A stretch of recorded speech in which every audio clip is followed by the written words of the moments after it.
Ketika berita perusahaan rugi mau dipajaki 1%, asli membuat otak Sontoloyo jadi mikir. Ada apa ini bernegara sampai perusahaan rugi dipajaki juga? Sudah harus bayar karyawan, bayar overhead, bisnis rugi, masih kena pentung pajak lagi. Sementara BUMN yang rugi itu sudah sering disuntik pakai duit pajak, duit APBN hasil keringat rakyat. Membuat banyak yang berpikir, kok lu nggak amanah sih kelola negaranya? Sudah memajak tinggi, duitnya nggak buat untung juga pemakaiannya. Asli loh, BUMN itu sudah regulator, operator, tersering monopoli lagi. Yang bayar produknya, rakyat semua bayarnya tunai. Lalu BUMN-nya rugi. Lah geblek pol, asli geblek. Sebenarnya apa sih yang terjadi? Kita melihat harusnya kita tarik mundur ke 5 tahun terakhir. Kebijakan kelolaan ekonomi negara, baik positif untung atau rugi, ukurannya bukan kebijakan kemarin atau bulan lalu, bahkan tahun lalu. Harus melihat mundur agak jauh, hingga 5 tahun. Kalau perusahaan UKM misalnya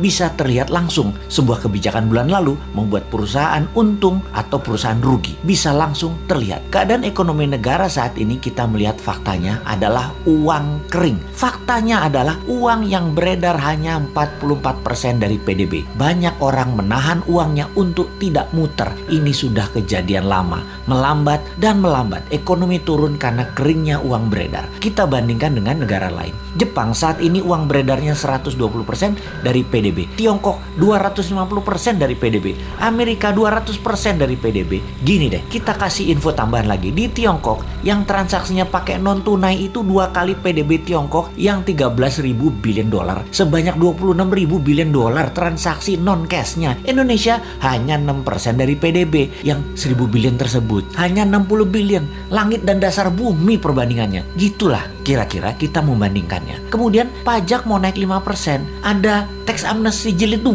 lagi rencananya. Waduh bos, kalau ini kejadiannya dalam negeri dongengnya Hans Christian Andersen, kalau raja mulai menekan dengan menaikkan pajak, itu tanda-tanda loh ya. Itu cerita semuanya berakhir tragis bagi sang raja. Biasanya pangeran negara tetangga pasti ambil alih, dan untungnya biasanya nih ya, raja yang menaikkan pajak tadi punya putri cantik. Seperti sumber daya alam lah yang kita mau bandingkan dengan cerita Hans Christian Andersen. Jadi masih selamat-selamat dikit lah selama putrinya bisa terselamatkan. Mudah-mudahan cepat sadar bahwa yang bisa menolong sebenarnya banyak putra bangsa yang terbaik di Indonesia ini. Bukan hanya seorang wanita yang bisa. Sayangnya putra-putri terbaik tersebut mau membantu syaratnya semua menteri ekonomi terkait, yaitu sekitar 8 departemen, ganti semua dengan timnya dan minta kedaulatan penuh. Kan gak mungkin. Yo wis, kita hanya bisa mengingatkan, gak dipakai gak apa-apa. Toh jabatan ada batasannya juga, kepinteran ada batasannya juga. Tapi bener deh bos, kalau kebodohan mah gak ada batasnya. Kembali ke pajak. Ini yang buat nyesek kebijakan keuangannya dengan menaikkan pajak tinggi dan menekan. Kalian itu wahai pejabat tidak ikut membuat kaya rakyat, malah majekin. Kebijakan pejabat harusnya membuat makmur rakyat. Begini ilustrasinya. Kalau rakyat dapat 100, dipajaki 10, oke lah. Lalu sekarang dipajaki mau 12% atau 15%. Sementara pendapatan turun hanya jadi 80. Ya teriaklah rakyat. Bener deh.